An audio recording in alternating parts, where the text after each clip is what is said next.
প্রধান উপদেষ্টা অধ্যাপক ডক্টর মোহাম্মদ ইউনূস বলেছেন, জুলাই বিপ্লবের মাধ্যমে অর্জিত বিজয় নিয়ে এসেছে নতুন বাংলাদেশ গড়ার ইস্পাত কঠোর প্রতিজ্ঞা।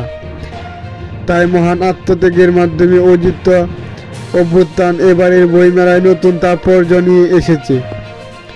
শনিবার বিকালে বাংলা একাডেমিক প্রাঙ্গণে অমর একুশে বইমেলা 2025 এর উদ্বোধনী অনুষ্ঠানে তিনি কথা বলেন।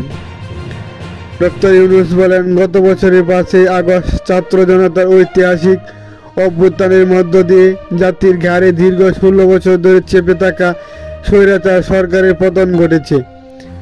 আমাদের সাহসী তরুণের এই অভূতপূর্ব আত্মত্যাগ বিশ্বকে চমকে দিয়েছে। জুলাই ছাত্রদের নেতৃত্ব গণ অভ্যুত্থানে যেসব দুঃসাহসী ছাত্র জনতা শ্রমিক প্রাণ দিয়েছেন এবং নির্মমভাবে আহত হয়েছেন, তাদের গভীর শ্রদ্ধার সঙ্গে স্মরণ করেন অধ্যাপক ইউনূস।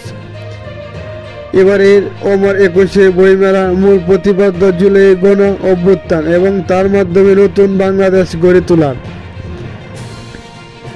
প্রধান উপদেষ্টা বলেন, বরাবরই একুশে মানে জেগে ওঠা, একুশে মানে আত্মপরিচয়ের সঙ্গে মুখোমুখি হওয়া, একুশে মানে অবিরাম সংগ্রাম, নিজের পরিধিকে আরও অনেক বাড়িয়ে নেওয়া।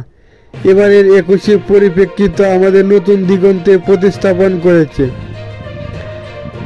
অধ্যাপক ইউনূস আরও বলেন, 21 আমাদের মূল সত্তার পরিচয়, 21 আমাদের একের দৃষ্ট বন্ধন। এই বন্ধন ছোট বড়, যৌক্তিক অযৌক্তিক, ক্ষণস্থায়ী দীর্ঘস্থায়ী সব দূরত্বের ঊর্ধ্বে।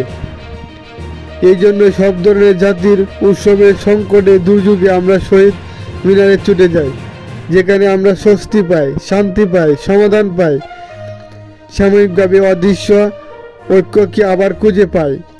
21 আমাদের মানুষকে এমনভাবে তৈরি করে দিয়েছে, 21 আমাদের পথ দেখায়, 21 আমাদের জাগিয়ে তোলে।